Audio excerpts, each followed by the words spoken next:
What's going on, y'all? It's your boy Charles with Black and Blue TV. When you get a chance, please like, share, and subscribe to the content because I'll be coming out with more videos on the NFL playoffs. We're halfway through week 2 of the divisional round, and boy, just got finished watching the Giants and the Eagles, and I tell you, that was an ass whooping. As I said previously in my earlier video, that Daniel Jones had to come out. He had to come out pretty much on fire. And he wasn't able to do that. He did a little good things, but only putting up 7 points. That to me that means the team didn't show up. Saquon and those guys played, but that offensive line, they were good in some parts. They were good on that first drive, but the Giants couldn't really get anything out of the whole game. Defensively, Philly was smothering. The quarterbacks played excellent, even though the Giants receivers aren't that good. However, Philadelphia's corners played pretty well. Now, getting to Daniel Jones, I didn't see much of that, but, I did see them stop the run a lot, and that was very key for this defense to do. This defense, they played okay. I don't think they played great. I think it was more so the Giants just not being good enough.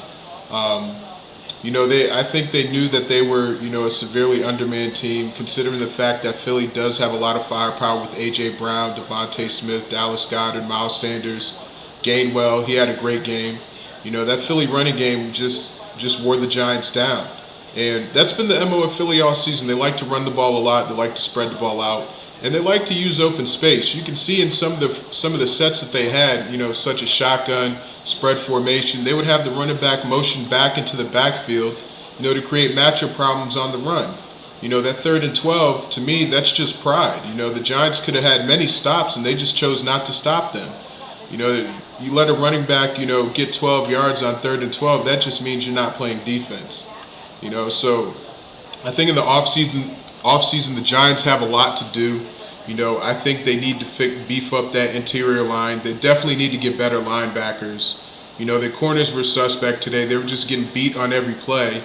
And considering the fact that they played well against the Vikings last week and, went up against, quite a similar receiving core, maybe not as good as Philly's, but when you have Justin Jefferson, Adam Thielen, and so forth, and Kasim Osgood, you would think that, that defense would be ready for this game, but they weren't. When the Eagles smelled blood, they just kept running down their throats. It got to a point where I thought it was going to be 28-35 nothing at halftime. But even though the Giants, they were able to score in the second half, it just didn't matter because they couldn't stop the run. That defense was out in the field for a long period of time. That offense never was able to get a rhythm throughout the entire game. And this is what you have. You have a blowout like this. Now, of course, there's some Giants fans that are pissed off right now, and I understand your pain. I really do.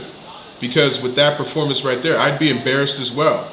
Because to me, Dabble is the guy, but he doesn't have his players, and that clearly showed in today's game. When you get beat like that, that doesn't mean that, the team's better than you. That means you gave up. And there's some points where the Giants just gave up. I was saying earlier it's hard to beat a team 3 times, but you can beat a team 3 times when only half the team shows up. Especially when I thought that was going to be a more competitive game. Hats off to the Eagles. They did what they were supposed to do, but they didn't do anything special.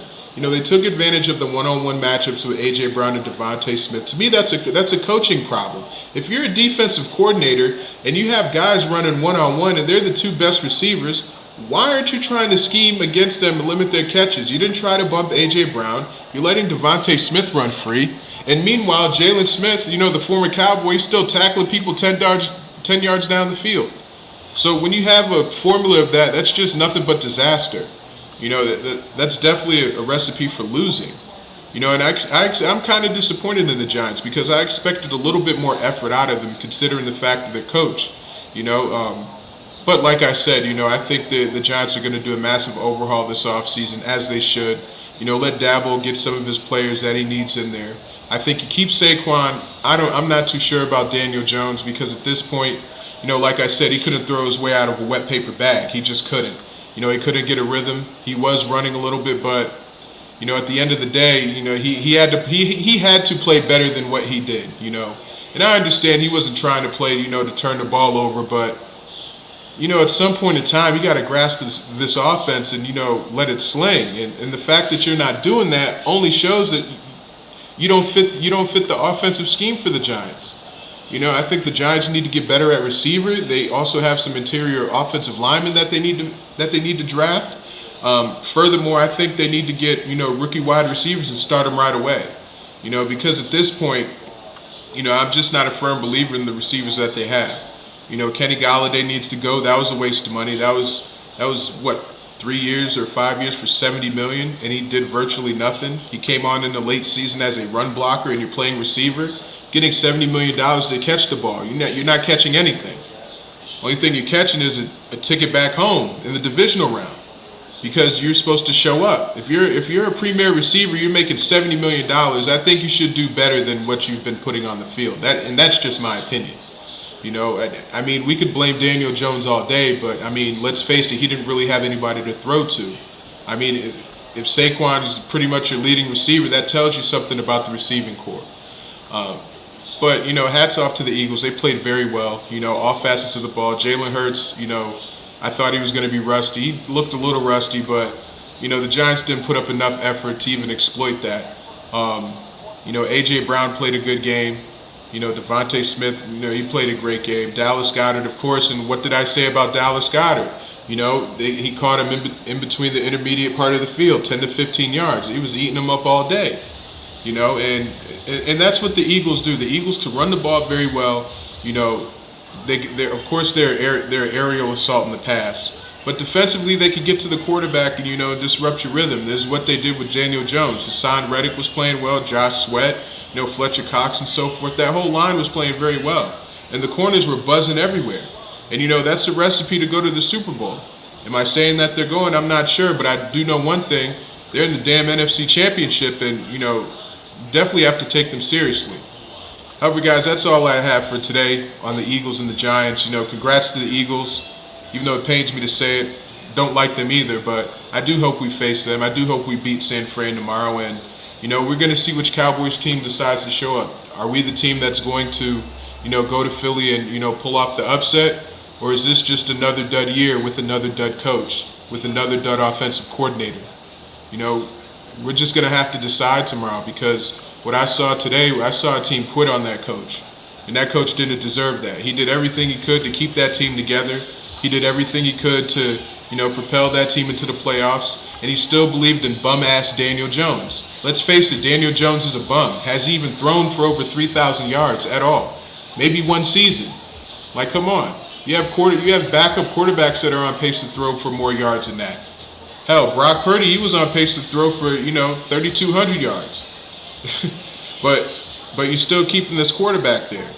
It's time to make a change, Giants fans. It really is. Like, this Daniel Jones experiment is a dud. It's a waste. How many more years do you guys want to wait until, you guys make the playoffs with this guy again for him to just be a choke artist?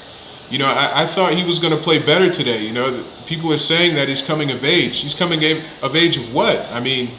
There was somebody I was talking to today, and they told me that Daniel Jones was elite. And this is what I said. Yeah, he's elite, all right. He's elite garbage, because that's what he is, garbage. He's not the quarterback of the future. He never was. This was a dud experiment. You guys need to get rid of him as soon as possible and just start fresh. What else do you have to lose? You guys get rid of Bradbury for some odd reason. You just trade him into the NFC East. What are you guys thinking? I think that front office, they need to have a meeting and really talk about the direction of this team. Because, yes, this team has made the playoffs. Have they overachieved? I don't believe so, but most have believed so, because they didn't see them doing anything throughout the regular season. So you mean to tell me this team is able to get to the postseason, able to beat the Vikings, but they don't show up against Philadelphia? Yeah, if I'm the front office, I need to have a meeting. I need to fire, personnel coaches. I also need to fire front office members as well, because this is ridiculous. If it was more of a competitive game, I would understand. But when you're only putting 7 points on the board in the divisional round, I don't care what it is. You have to clean house, because that means the team gave up on you. They pretty much did. The quarterbacks gave up. Jalen Smith is the starting linebacker. He's not good. Like, you guys need to address your linebackers. Dallas got rid of him for a reason. I didn't agree with it, but now I understand. He can't read an offense. He can't get to the ball fast enough. He's not as fast as he once was. And also too, he was battling a knee injury in college, and that kind of set him back in the NFL. You really only got two or three good years out of him. So that's all I have for now, guys. When you get a chance, just like, share, subscribe to the content. I'll be doing a review on the Jaguars versus Chiefs. Patrick Mahomes got hurt today, so that's going to be big for next week. And also, too, a prelude to tomorrow's game between the Bills and the Bengals, which should be a good one.